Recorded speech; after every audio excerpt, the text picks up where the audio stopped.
गौतम, ये बात जिस तरीके से मौसमी भी बता रही थी कि देखिए बहुत बड़ा टसल था केसी वेणुगोपाल और वीडी सतीशम के नाम को लेकर, लेकिन पार्टी ने वीडी सतीशम के नाम को चुना। तो अभी क्या उनका रुख है, क्योंकि हम उनको देख रहे थे, बातचीत कर रहे थे मीडिया से खासतौर पर, क्या अभी उनका रुख बताया जा रहा है? देखिए, सतीशन तो जाहिर है सातवें आसमान पर हैं, काफी खुश हैं क्योंकि वो अब अगले मुख्यमंत्री बनेंगे केरला के, उनको अपॉइंट कर दिया गया है विधायक दल का नेता।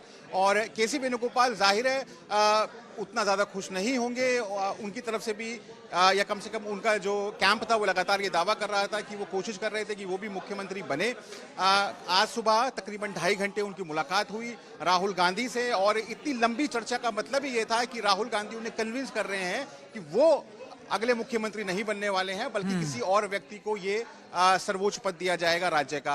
आप ये भी मान के चलिए कि अब से थोड़ी देर के अंदर जो दीपा दास मुंशी हैं, जो कि इंचार्ज हैं केरला कांग्रेस की, वो अब यहां से त्रिवेंद्रम जाएंगी, विधायक दल की बैठक के अंदर विधायकों को इन्फॉर्म करेंगी, और उसके बाद सरकार बनाने के लिए गवर्नर हाउस से टाइम मांगा जाएगा, सरकार का दावा पेश किया जाएगा और अगली सरकार का गठन होगा। लेकिन इसमें सबसे बड़ी बात यह है कि आखिर आलाकमान ने तरजीह किस बात को दी? तरजीह दी विधायक जो थे वो ज्यादातर पक्ष में थे कि केसी वेणुगोपाल अगले मुख्यमंत्री बने, लेकिन ग्राउंड पे एक सेंटिमेंट था सतीशन के लिए, जिन्होंने लगातार 5 साल काम किया। वहां पे वो लीडर ऑफ ऑपोजिशन थे, सदन के अंदर सदन के बाहर वो सरकार को घेरते थे। ऐसे में उनके पक्ष में एक माहौल था जिसको पार्टी ने नजरअंदाज नहीं किया। राहुल, अंत में आप ये कह सकते हैं उन्होंने वीडी सतीशन को चुना कि अब वो जी बिल्कुल। राहुल, कहीं ऐसा तो नहीं कि राजस्थान से सबक लेकर पार्टी ने केरलम का डिसीजन लिया हो? क्योंकि राजस्थान में भी हमने एक टसल देखा था, लंबे समय तक चला, और पार्टी को लगा कि राजस्थान हार में सबसे बड़ी वजह वही थी कि यहां पे अशोक गहलोत वर्सेस सचिन पायलट रहा, और शायद उसी की सबक लेते पार्टी ने उस चेहरे को चुना जो लोकप्रिय ज्यादा है, लंबे समय से काम करता है।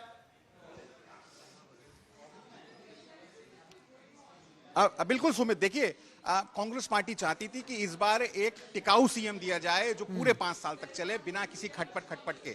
आपने उदाहरण दिया राजस्थान का, इसके अलावा मध्य प्रदेश के अंदर भी यही स्थिति बनी, ज्योतिरादित्य सिंधिया पार्टी से बाहर निकल गए।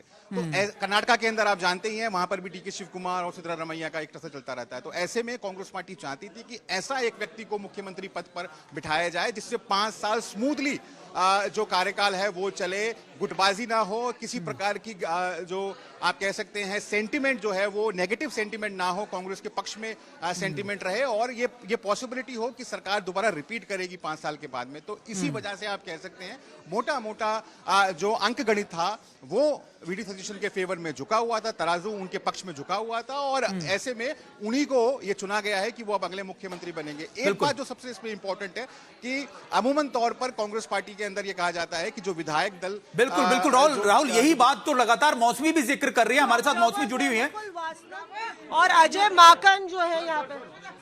सर कब तक अनाउंसमेंट होने वाला है? वहाँ पे जाके क्या प्रक्रिया होगी?